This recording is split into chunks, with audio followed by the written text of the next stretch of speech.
So this week's episode of The Last of Us is probably the most faithful in terms of just blow by blow adaptation from the game, apart from maybe the first episode, which was pretty accurate to the game depiction as well. And having just played through the sequence of events that are around today's episode, holy smokes, this was visceral in terms of the way it played on the screen. Also, Troy Baker being here, the voice actor who played Joel, but him having the role that he had here, I thought that was a really cool way of sort of having another Easter egg for the fans, because we also saw Tommy's actor a few episodes back as part of the crazy QZ people. Got his head ripped off by the bloater. Um, anyway, if you've never watched one of my reviews before, I don't do spoiler free, so make sure to walk away now if you don't want things spoiled. Go watch the episode, come back after you've watched it, and then you can sink your teeth in with me there. But if you've already watched it and you're ready to go, we're going to get into the show notes now. As always, if you're new here, don't forget to like, subscribe, and hit the bell icon so you never miss an update. Stay tuned for all the other things that I do here. Support if you can, which we'll talk more at the end about how you could become a supporter. So, whew, knowing what we knew, I think there's a big difference with this episode between people who've played the game like I have and people who've never played the game. So I haven't watched this episode with Chris yet. So I'm going to be very interested to see what her perspective is on things, because there are things that we know as people who have played the game, right?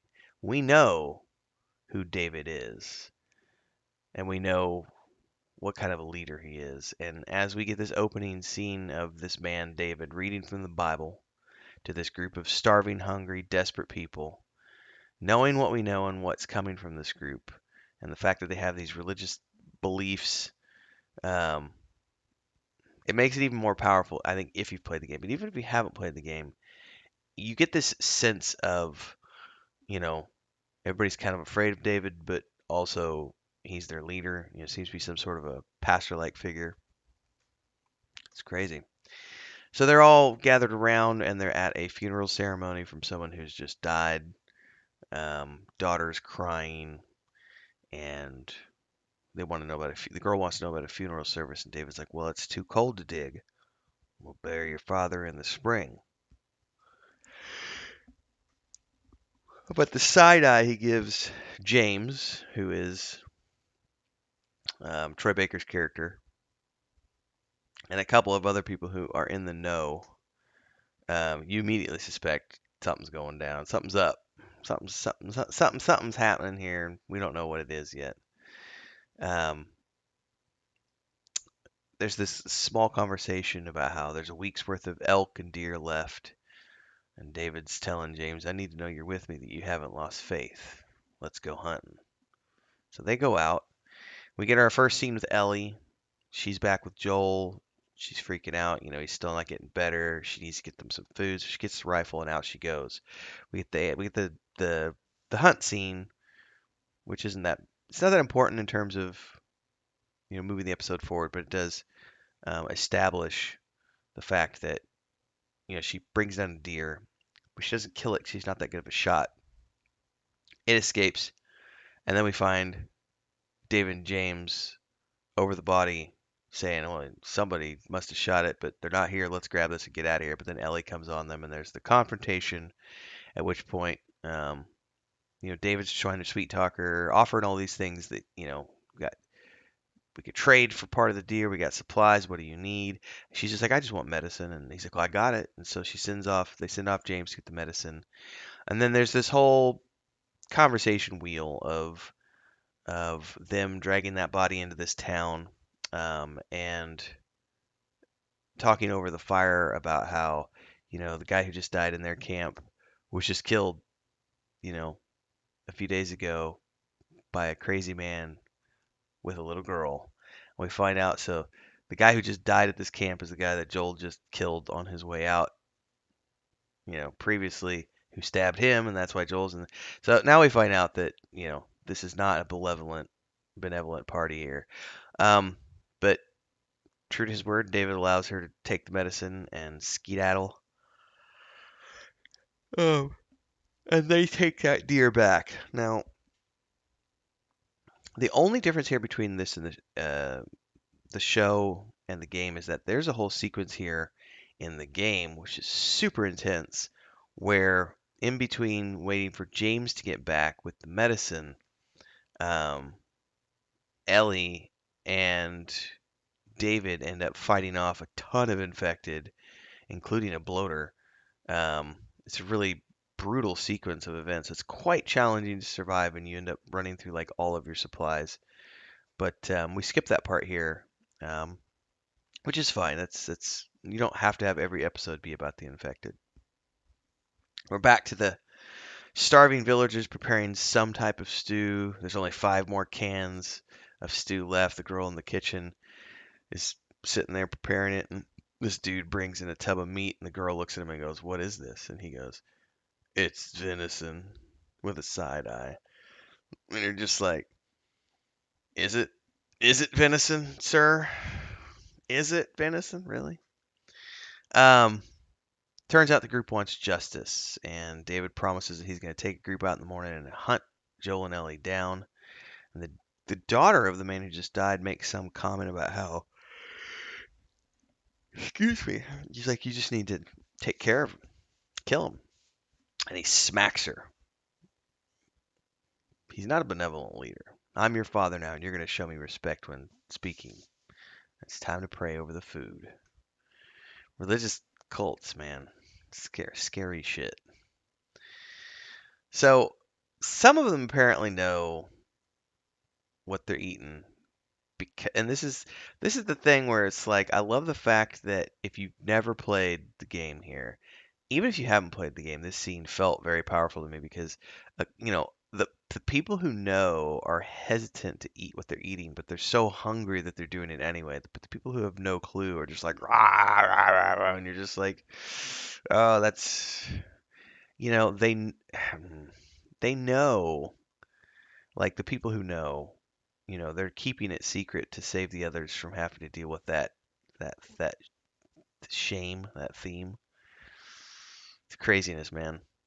But even if you've never played the game, I think this is the part where you start to suspect that something's not like what's being shown. But we're back to Ellie, um, and Joel's still passed out. David's here with a group of men now. She tries to lead him away, but James shoots her horse. There's this whole sequence here of David takes Ellie back to their camp, leaves the men behind to take care of Joel, and Joel barely clinging to life, but he's, the medicine's working, the penicillin's working, um, because overnight, he was able to get, Ellie gave him a shot with that stuff that she traded from James and David, and he takes the guys out until he gets to the last 2 guys, and oh man, this torture scene is just like the game where he, gets the knife into the guy's knee and threatens to pop his kneecap off if he won't tell him where the camp is, and then he just beats the other guy with a pipe, and Joel's just showing what he's capable of. Meanwhile, we're back with Ellie in the cell trying to break out. She sees the ear on the floor. David comes in, and she's like, "Oh shit." He gives her a bowl of food, and she's like, "Uh-uh." And he's like, "For what it's worth, I promise you that's just deer meat." And she's like, not having it. And he gives this speech, which this is the slight difference from the game, but he gives this speech about, he's talking about how he's religious and everything else, and she's not buying it. And then he gives this dialogue about how he really, it's not that he believes in God so much as he believes in cordyceps. He's like, "It's fruitful, it multiplies, it only reacts with violence when it must, it loves. And I'm telling you this because you can handle the truth. You don't need God and heaven like the others do. You're special." And this is the part where I don't know how I never picked up on this in my 2 playthroughs of the game. When she's luring him in and she's got his hand there, and they're talking, and she's having the discourse, and then she breaks his finger through the jail cell, and bites him. And as he's running off, and I don't know, I'm gonna have to go tell the others, and they're just going to kill you. And this is like her final act of vengeance because she's, hoping that with biting him, she has infected him because she has, the cordyceps inside of her. And I never thought about it from that perspective because the scene is so emotional in the game because you're trying to escape and everything else, and I just never paid attention to that. But really, really cool. Um, it's just I don't know, it feels very, very well done. Very good adaptation here. Meanwhile, we're back to Joel, and he found the meat locker, and this is when we get confirmation that, oh yeah, they're not just eating venison. There's some bodies hanging from the ceiling, and James and David are inside, hauling Ellie out. Music and pacing starts to pick up here because we get towards the end of the episode, and it's getting really gnarly. They throw her on the table, and they're gonna chop her up into little pieces, and she's giving him this speech about religion I'm infected, and he won't believe her. Then he pulls up her sleeve. David pulls up her sleeve, and she sees that she's bit, and then she bit his hand, and he starts to like freak out. She's like, "Everything happens for a reason, right?" And then gets a hold of the knife and gets James, and Troy Baker's character dies. But he was on screen for a little while. Thanks for your service, Joel. Scene for scene, this is brilliant. And as the building's burning down around them, Ellie's losing it as she defends herself from David. This is just as brutal in the show as it was in the game. Just the way that she takes David out, but um, justified, obviously. And then she stumbles out into Joel's arms, and we get them together stumbling off into the snowy wilderness and a fade to black. So really, really, really powerful episode that tightens the bond between these two characters and also leads us up to what's going to happen in the final episode because yeah, those of us who know, and it's going to make that ending even more impactful because we're seeing the bond that is growing between these two now of survival. um, Good stuff. So for me, 10 out of 10 with this episode. No infected this week, but plenty of just the brutality of human nature when people revert back to tribalism. That's some scary stuff. Like, subscribe, hit that bell icon. As always, if you like this and you want more, I do a lot of different things on here on YouTube, so definitely check out all the other playlists. Support if you can. What's up, Frodo? You ready? He's still got his collar on to keep him from scratching. Um, Super chat, super stickers, super thanks, all those things. Memberships are down below. There's a Patreon page for that world map behind me if you want to know more about our fantasy world. Don't forget the Discord. Links are down below. I'll see everybody next week. Until then, stay safe. Happy watching. Don't get bit.